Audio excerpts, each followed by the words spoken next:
Ahí apareció el puntito rojo. Sí, ahí sí. Ahora sí. Ya.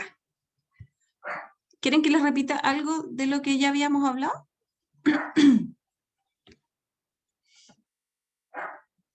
O partimos de la... Ya. Como ya les decía, estas micotoxicosis las vamos a ver, están asociadas principalmente a los alimentos y los vamos a revisar en un video que les quiero mostrar en un ratito más. Y lo otro es el micetismo. Yo no sé si han escuchado ustedes hablar de los hongos, hongos venenosos. Nosotros en nuestro país y en nuestra región tenemos muchos hongos em, que son venenosos y que causan la muerte de manera muy rápida cuando se consumen. Uno de ellos es el Amanita phalloides, que se los voy a mostrar también, pero en un ratito más, cuando veamos las micotoxicosis, y ahí también les voy a aprovechar a hablar de micetismo, porque tiene que ver con el consumo de estos hongos que crecen en el bosque, ¿ya? Y que aquí en nuestro país tenemos muchísimos. Así como también tenemos hongos buenos, entre comillas, que son hongos comestibles y que nosotros tenemos en nuestro país y que se exportan. Y tenemos una importante producción de estos distintos tipos de hongos, ¿ya? Pero importante saber es que también están incluidos en estos hongos que producen alergias, son igual, que también tienen distintos tipos de micopatías, entre comillas, ¿ya? Son los que producen, son las patologías que producen los hongos. Y por último, es la micosis, que es lo que hablábamos ayer, la enfermedad que ellos producen, ¿ya? Enfermedades a la piel, enfermedades respiratorias, enfermedades en el sistema nervioso central, etcétera, ¿ya? Súper importante, chiquillos, que les quede súper claro cuáles son las alteraciones que producen los hongos, porque esto es pregunta de prueba sí o sí, ¿ya? De esta diapositiva pueden salir por lo menos 3 preguntas, ¿ya? Y que tienen que ver con, básicamente, con las patologías que producen los hongos, ¿ya? Alergénicos, que producen alergias, ¿ya? Y principalmente alergias respiratorias, toxinas, que son por consumo de alimentos, por ejemplo, en el caso de la micotoxicosis, alimentos que contengan la toxina, micetismo, que es consumir un hongo que produce, un hongo que es venenoso para la salud, ¿ya? Y, por supuesto, la micosis, que es la enfermedad. Dentro de las micosis, acuérdense, están las superficiales, que son las de la piel, las profundas, que son sistémicas, ¿ya? Y dentro de todas ellas hay un montón que nosotros pudiéramos encontrar. Pero nosotros nos vamos a centrar en lo más general, no vamos a profundizar en ninguna, solamente vamos a hablar de 2 representantes de estos hongos, que ya los vamos a ver.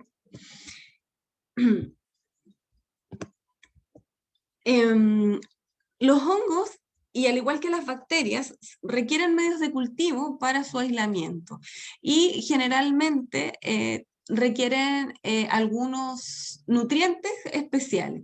Por ejemplo, yo les voy a contar, no quiero que se los aprendan porque no tiene mucho sentido, no es el objetivo del curso, sino que, por ejemplo, hay agares que están a base de alimentos, como el agar papa, el agar arroz, el agar, uno que se llama lactrimel, que tiene leche y tiene miel, y que produce, que les dan ciertos nutrientes a los hongos que les permiten vivir, ¿ya? Y crecer en el laboratorio. También requieren antimicrobianos. ¿Por qué? Porque muchas veces, por ejemplo, en la búsqueda de dermatofitos, nosotros vamos a hacer búsqueda de dermatofitos en la piel, en el pelo o en las uñas, y sabemos que estas muestras contienen microbiota, ¿no es verdad? Nosotros tenemos microbiota en la piel, por lo tanto vamos a tener en las uñas, por lo tanto vamos a tener en el pelo. Entonces, cuando nosotros obtenemos ese tipo de muestras para el estudio de hongo, necesitamos antimicrobianos en el medio de cultivo para que inhiba este crecimiento y nosotros poder obtener solo el hongo, ¿bien? particularmente los hongos tienen crecimiento más lento que las bacterias. Los hongos pueden crecer incluso hasta 7 días se demoran en crecer. Y eso hace que con mayor razón tengamos que tener medios de cultivo que tengan algún inhibidor de las bacterias. Hay otros que no solo contienen antimicrobianos, sino que también tienen algunas sustancias inhibidoras como el azul de metileno, que también lo pudieran encontrar, ¿ya? El medio ácido inhibe el crecimiento bacteriano, entonces el medio de cultivo para el hongo es más ácido, un poco más ácido que el medio de cultivo para las bacterias. Y esto, si ustedes lo piensan o lo asocian, porque la idea es asociar también con los productos cítricos, por ejemplo, los limones, las naranjas, los pomelos, siempre se pueden contaminar con hongos, ¿no es verdad? A todo el mundo le ha pasado que tiene un limón con hongo en el refrigerador, en la frutera, ¿cierto? Y eso es porque estas frutas son más ácidas y este pH un poco más ácido ayuda y favorece el crecimiento de los hongos. Otra cosa importante es la temperatura de crecimiento. La temperatura del hongo puede variar desde los 0 grados Celsius hasta los 50 aproximadamente. Ese es el rango donde estos hongos crecen. Además de eso, se requiere una concentración de humedad particular, donde sea superior al 80%. Entonces, si pensamos en los lugares que nosotros asumimos que son lugares húmedos, debemos pensar en cuáles son las condiciones para que crezca el hongo y va a crecer. Pensemos, por ejemplo, aquí en nuestras casas. Aquí hay mucha humedad debido a la lluvia, etc. Y si nosotros no ventilamos, si nosotros no calefaccionamos los lugares, probablemente el hongo vaya a crecer. ¿Cuándo va a crecer con mayor digamos, con mayor facilidad? Va a ser durante el tiempo de invierno y otoño, y cuando estamos pasando a primavera. Ahí es cuando el hongo favorece su crecimiento porque está en fase estacionaria con el frío, va asumiendo un poquito la temperatura y se empieza a desarrollar. Y en primavera ya tenemos una cantidad increíble de hongos y eso también es producto de las temperaturas que favorecen y las condiciones que favorecen para tener este hongo. ¿Ya? En general, algunos medios de cultivo que utilizamos para la identificación de los hongos, el más comúnmente usado es el agar saburó-glucosado. ¿Ya? No me interesa que se aprendan lo que contiene ni nada, sí me interesa que se familiaricen con el nombre del agar. Este es un agar que se utiliza mucho en microbiología clínica para el estudio de hongos, principalmente agar saburó. Y nosotros observamos características morfológicas de la mayoría de los hongos en este tipo de agar. Hay algunos que son más enriquecidos y que sirve para aquellas micosis que son sistémicas, es decir, aquellas micosis donde hay afectación de múltiples órganos. Dentro de ellas son las histoplasmosis, las blastomicosis, que no vamos a hablar de ellas aquí, solamente que existen, pero no vamos a entrar en detalle porque no es el objetivo. ¿Ya? Y bueno, ahí se usa el agar cerebro-corazón, que no es más que son extractos de estas proteínas o estos elementos que se utilizan y que sirve para el diagnóstico de estos hongos que evidentemente son de difícil cultivo, porque acuérdense, los hongos crecen hasta los 7 días y además, si estos son exigentes, va a requerir de estos medios de cultivo. Hay algunos otros que son selectivos, que van a favorecer el crecimiento solamente de algunos y otros no, tal como yo les decía, los más utilizados son los que contienen antimicrobianos. Uno de ellos el que más se usa es el cloranfenicol, porque el cloranfenicol es un antibiótico de amplio espectro y que puede ayudar a disminuir la carga bacteriana que puedan traer las muestras. Se pueden trabajar distintos tipos de muestras, chicos, pero el ejemplo más claro es la muestra para el estudio de dermatofitos, que requerimos, que sabemos que en esa piel o en esas uñas nosotros vamos a encontrar em, microbiota, ¿sí? Cloranfenicol, la gentamicina también es otro de los que se usa, la penicilina también es otro de los que se pueden utilizar, pero hay otros como la cicloximida, que también podría o sea, eventualmente usarse, ¿ya? Em, como ya les decía, las muestras cutáneas, sobre todo, son las que más requieren este tipo de inhibidores. Y en el caso de las respiratorias también para poder tener este tipo de diagnósticos que son sistémica o pulmonares, que son las más frecuentes. Y algunos diferenciales que se usan para la identificación del hongo basada en la apariencia. Por ejemplo, hay unos cromoagares, que es lo que aparece ahí, y que se usa principalmente para las levaduras, donde me va dando distintos tipos de color dependiendo de la levadura. Tampoco vamos a profundizar mucho en eso, pero tiene que ver con que es importante que ustedes sepan que tanto para las bacterias, como ya las vimos hace un tiempo atrás, como para los hongos también, existen estos tipos de medios de cultivo.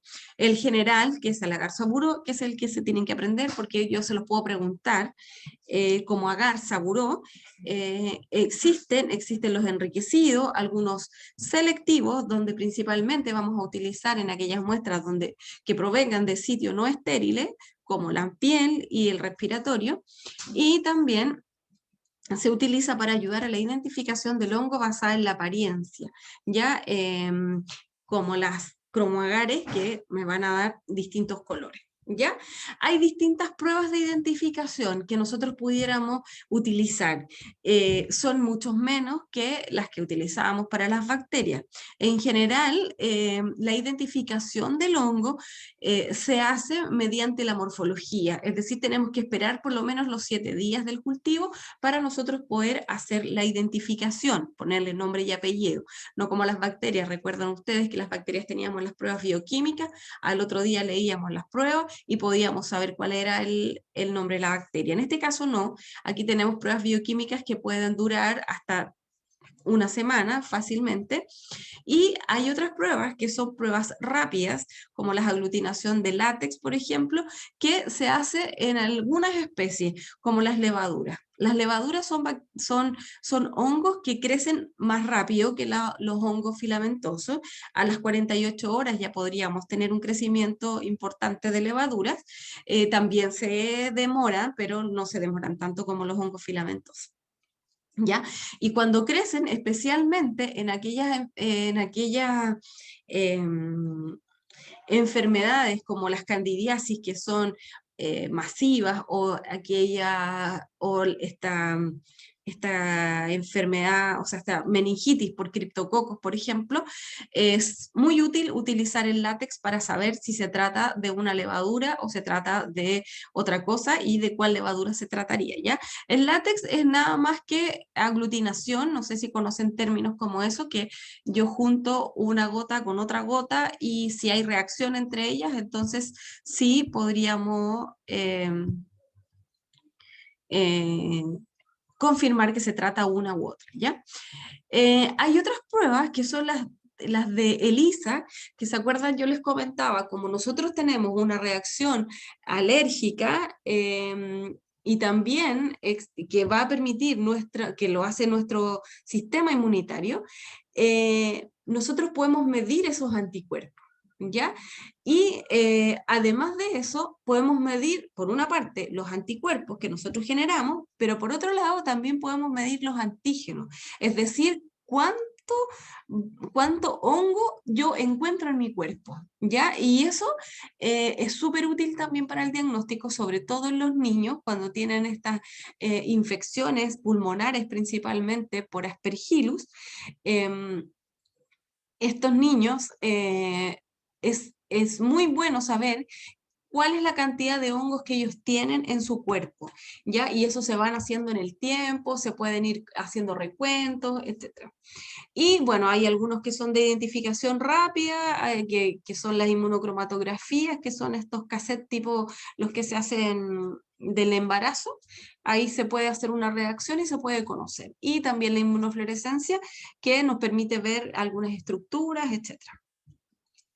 Lo importante es conocer que dentro de lo que lo que yo les he tratado de entregar estos días, es que hay dos grupos importantes de hongos que son los que nos afectan a nosotros. ¿Ya? Uno es la levadura. Dentro de del grupo de las levaduras, la más importante es Candida albicans. ¿Ya? Y de ahí es que se genera el nombre, que es las candidiasis, y tenemos distintos tipos de candidiasis, ya las vamos a ver un poco más adelante, y el otro, que es el más grave, el que produce criptococcus, que produce la infección del tipo meningitis. ¿Ya? Y por otro lado, tenemos los hongos filamentosos, que dentro del más importante, dentro del grupo de los más importantes, están los aspergillus, ¿ya? Y dentro de los aspergillus, Aspergillus niger es uno de los más importantes que afecta al ser humano, ¿ya? Y afecta, tiene una, una infección respiratoria principalmente. ¿Ya? Y aquí no es más que mostrarles la diferencia que hay a nivel microscópico uno de otro, y es para que no se olviden de estas imágenes, porque pudiéramos usarlas también como preguntas de prueba. ¿Ya? Cuando vemos las distintas, o sea, las diferencias entre un cultivo y otro, podemos ver que en apariencia son muy distintas, ¿ya? Y además de eso, de la apariencia, además de eso, el crecimiento es distinto. Las levaduras pueden crecer a las 48 horas, y los hongos filamentosos generalmente crecen después de los 5 o 7 días aproximadamente. Cada hongo tiene su distinto eh, velocidad de crecimiento. ¿Ya? Para observar morfología, nosotros utilizamos este microcultivo, que no es más que un pedacito de agar. Nosotros sacamos un pedacito de agar, no sé si está en la otra fotografía, ¿no? Y eso nosotros lo cultivamos en un agar, o sea, un pedacito de agar muy pequeñito, y colocamos el hongo allí y ponemos un cubre objeto. Y cuál es la idea: que cuando el hongo crezca, el hongo va a empezar a tirar estas esporas o estos conidios, y esos conidios van a quedar adheridos en el vidrio del cubre objeto. Y eso, al observarlo después al microscopio, nosotros vamos a tener imágenes como esta que estamos viendo acá. ¿Ya? Utilizamos colorantes, etc. La cándida, que es uno de los hongos más importantes, es un dimórfico, es decir, que se desarrolla en forma distinta en función a la temperatura, eh, y pertenece al grupo de los ascomicotas, y se reproduce por yemación. Nosotros vamos a utilizar el agar saburó, donde vamos a observar este tipo de colonias características, que son blancas, muy blancas, cremosas, lisas y brillantes. Se ven igual, como que se ve como si fuera crema, la verdad.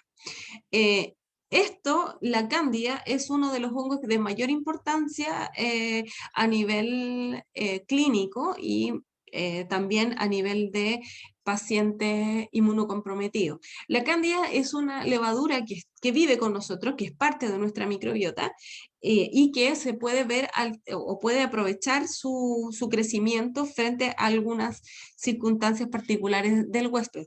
Una de ellas, el uso de antimicrobianos, es súper importante, porque baja la carga bacteriana de nuestro cuerpo, y la cándida puede desarrollarse, ¿ya? Y ya no solamente pasar a ser parte de la microbiota, sino un patógeno que está afectando.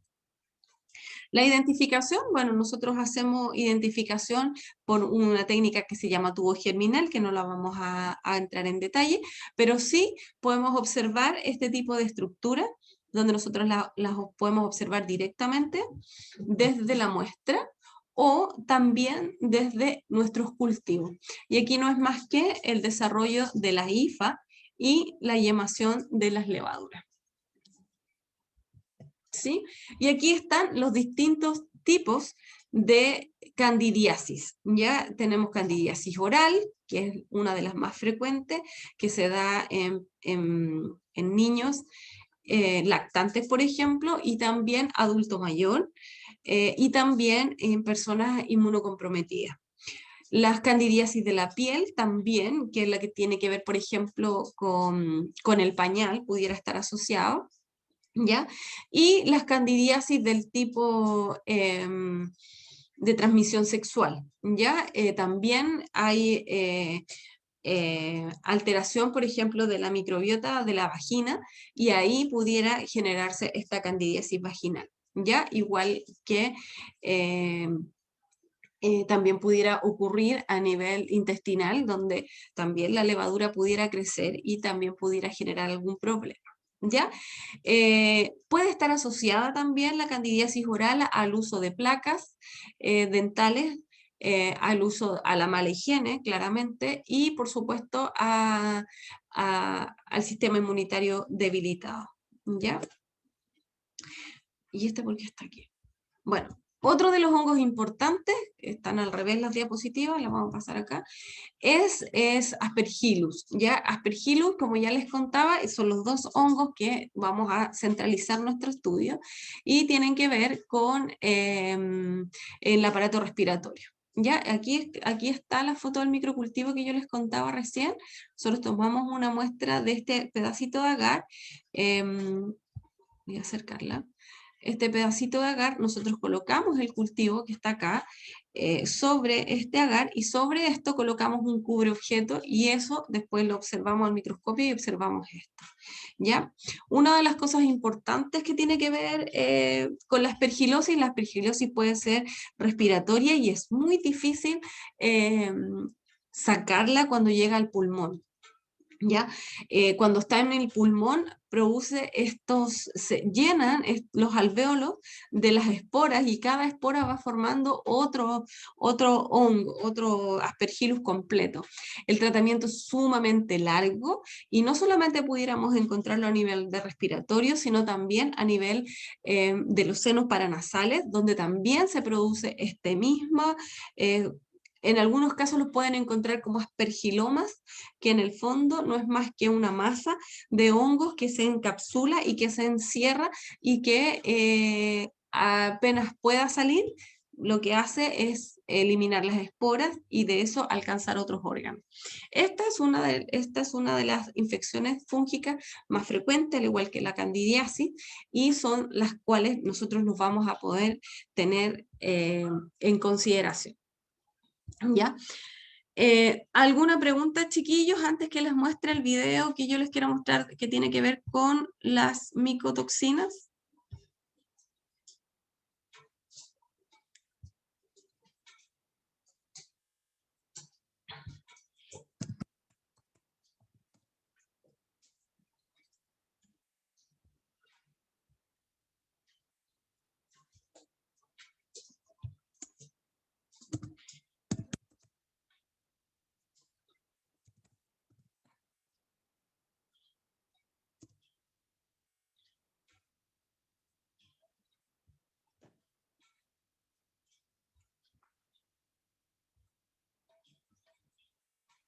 ¿Nadie?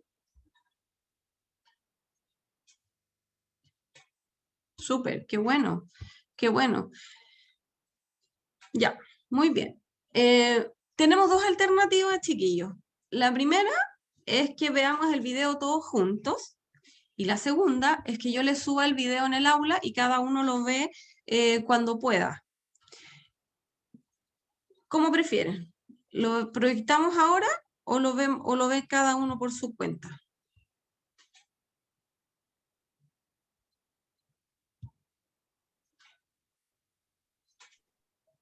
Profe, yo creo que mejor lo deberíamos ver ahora para que sí, si surge alguna duda, Ya, le me podamos parece, preguntar. me parece. Lo voy a subir. Denme un segundito.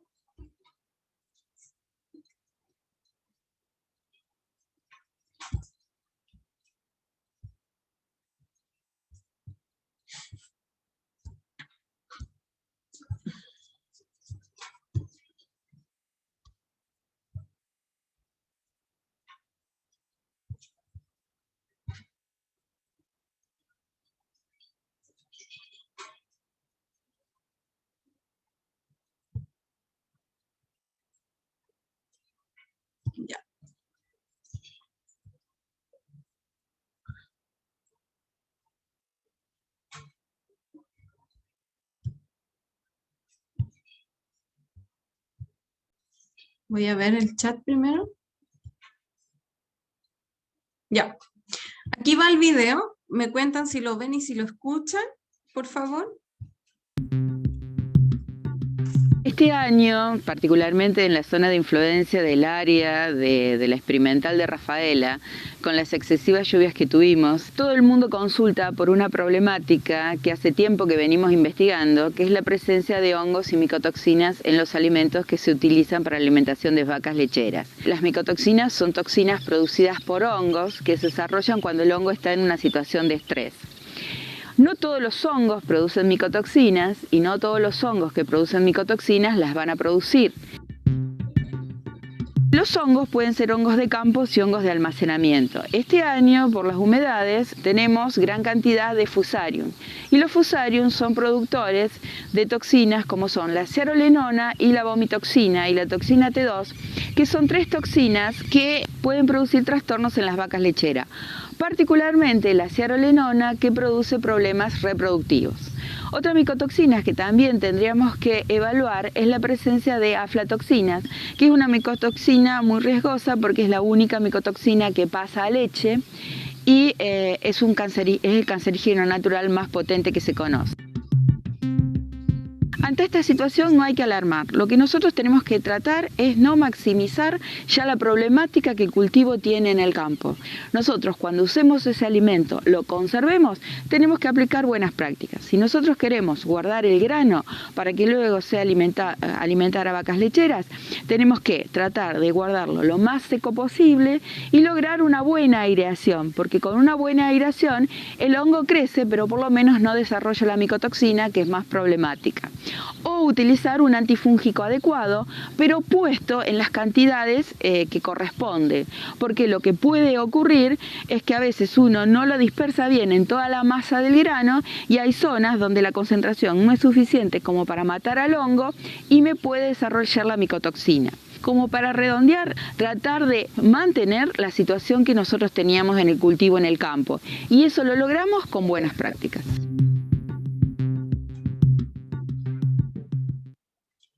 Ya. Chiquillos, este video explica un poco la micotoxicosis, es decir, nosotros pudiéramos adquirir las toxinas de estos hongos al consumir directamente el hongo, el alimento con el hongo, o bien a través de los alimentos que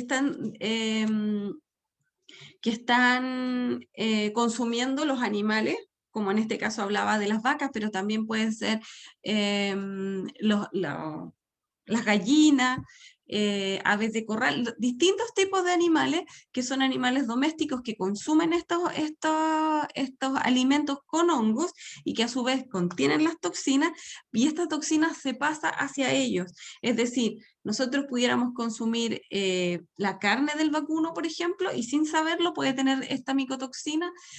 También pudiéramos tener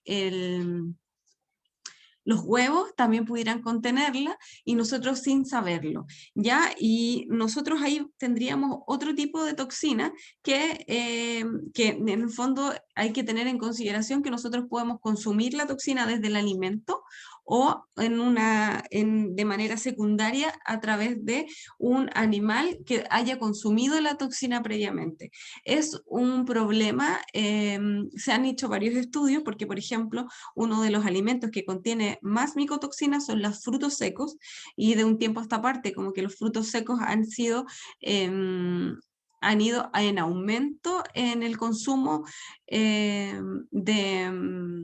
humano, digamos, y que efectivamente que vienen, por ejemplo, que vienen de otros países, que se cultivan aquí mismo, etcétera, y que pudieran eventualmente tener estas micotoxinas. Estas micotoxinas son graves porque pueden causar, como ya les decía, toxicidad a nivel de hígado, de riñón y y producir cáncer. Ya no vamos a hablar de cuáles son las toxinas en particular, no es lo que corresponde, pero sí entender que existen estas toxinas y que nosotros podemos adquirirlas a través de el consumo propio, o si no, a través de el consumo de algún animal. Denme un segundo a ver si es que encuentro una imagen donde aparece, y la voy a subir aquí.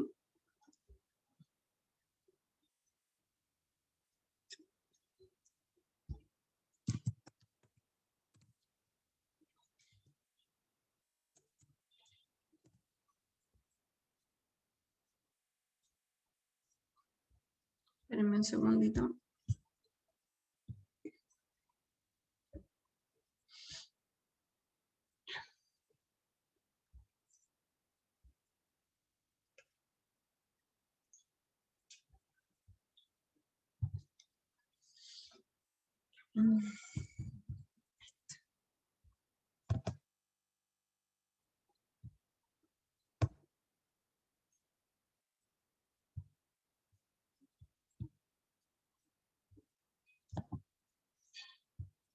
Se las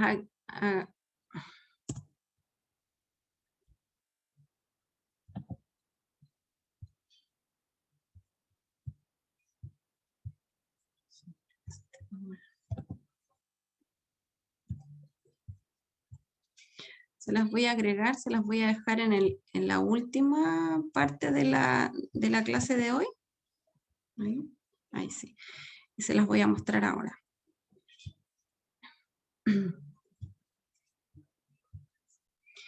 Como ya les decía, nosotros al consumir un alimento, por ejemplo, partamos con la infección. La infección de la planta generalmente es maíz, por eso está el maíz ahí, que tiene un hongo que produzca estas micotoxinas y va a producir las toxinas y a nosotros nos va a dar una micotoxicosis primaria, ya que puede ser ingerida por los hombres o por los animales. Y esa micotoxicosis primaria puede ser aparición lenta, ya puede ser crónico, si nosotros estamos consumiendo constantemente alimentos que están contaminados con hongos, eso pudiera ser crónico. Ya, este modo también puede ser el que aparece en las frutas, el que aparece en el pan, en los productos que nosotros consumimos habitualmente, ¿ya? Pero de este grupo de hongos, que eran los mohos, algunos producen toxina, algunos no. ¿Ya? Pero no lo sabemos. Entonces, cuando nosotros vemos, por ejemplo, un zapallo que tiene hongo, lo que comúnmente hace la gente es sacar la parte mala, ¿cierto? Y esa parte la elimina, el resto la consume. Y eso está muy mal, porque el hongo no queda el hongo, quedan las micotoxinas que nosotros no las podemos ver y no las podemos medir, porque el solo hecho de que el hongo creció en ese alimento, la micotoxina va a quedar, ¿ya?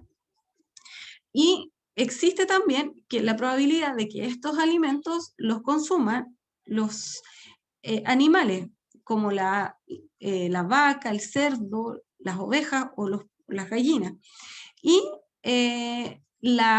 los productos de ellos, puede ser la leche, la carne, puede ser los huevos, etc., lo consumimos nosotros y nos va a dar una micotoxicosis secundaria. ¿Ya?